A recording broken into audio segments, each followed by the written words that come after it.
né? Nós temos ali os países citas, né, lá em cima, que hoje seria aí a Rússia, Ucrânia, esses países aí. Eles descem, invadem essa tripinha chamada Israel.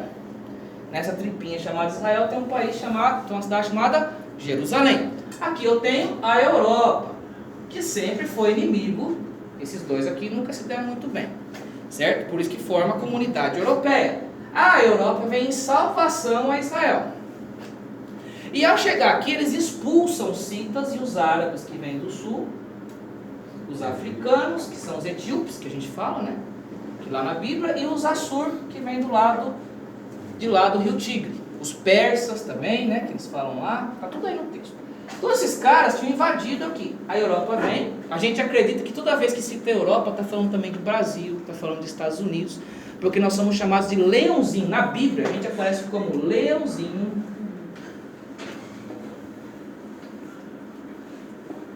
de Tarsis. Então, toda vez que você vê essa palavra, leãozinhos de Tarsis, é os países americanos, porque naquela época dos profetas já tinha descoberto a América. Qual era a cidade mais distante que existia? Tarsis. Por isso que Jonas pegou o barco para Tarsis. Tarsis fica onde hoje está o Estreito de Gibraltar, praticamente em Portugal. Era muito longe. Tudo bem? Leãozinho de Tarsis nós interpretamos em Ezequiel como sendo os países americanos, que são todos descendentes de quem? Dos europeus, Tarsis. Tarsis é uma cidade europeia. Então, aparecer na Bíblia leãozinho de Tarsis são os americanos. Então, os leãozinhos americanos e os europeus vão vir em salvação a Israel contra esses caras. Ao chegar aqui, expulsa esses caras daqui, ganha a guerra, só que tem um porém, eles não voltam para casa. Amém? Eles ficam aqui em Jerusalém e estendem a sua tenda na Terra Santa, a Bíblia diz.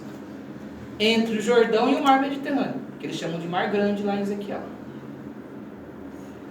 Quem é que está liderando o exército europeu? Nós acreditamos que é o Anticristo. Que lá nos cavalos, etc e tal, faz nesse primeiro ano uma paz com os israelenses. Que são os 3 anos primeiro e meio. 3 anos e meio primeiro. Então, nos primeiros 3 anos e meio, ele faz paz com Israel e vem em salvação contra os russos, se for a Rússia mesmo, contra os persas, que são os iranianos, contra os assurianos, o Assur, que é o Iraque, Arábia Saudita, os árabes, que é a Arábia Saudita, e os africanos e os egípcios, que são aí, está escrito como Mizraim, Put e Cush. Cush é Etiópia, Mizraim é Egito e Put é a Líbia. Então você tem todos esses caras da África, todos esses caras lá do Putin, e os ucranianos, os poloneses, mais os caras aqui da Pérsia, lá os Mohammed da vida, e os jihadistas aqui da Arábia, eles se unem e invadem. Aí vem a Europa, que nós acreditamos que seja liderada pelo Anticristo, mais os seus leãozinhos, que está escrito lá em Ezequiel. Quem são os leãozinhos? Estados Unidos, que agora é leãozão, né? Estados Unidos, Brasil, Venezuela. Maduro vai junto. Naquele época ele vai junto. Entendeu? Todo mundo da Europa vem pra cá salvar Israel.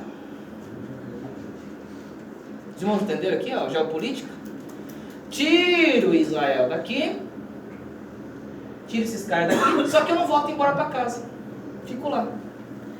A gente chama de paz dos 3 primeiros anos da tribulação. Só que depois que Israel percebe que esses caras não vão embora, ao contrário, começa a pegar a cidade santa para ele, Israel fala, não, vocês têm que ir embora. E aí a gente começa os 3 últimos anos e meio de grande tribulação. Então, tribulação no início, por que tribulação nos 3 primeiros anos e meio? Porque eles são invadidos por esses países. Então já passa uma tribulação. E depois nós temos a grande tribulação, porque agora não são os coitados dos árabes que invadiram. É os Estados Unidos. É só nego com bomba atômica e blá blá blá. Hoje, se fosse hoje. Mas os israelenses são teimosos e querem expulsar esses caras. É muito mais difícil expulsar esses caras do que esses. Então começa o período da grande tribulação, sendo que o líder desses caras é o Anticristo.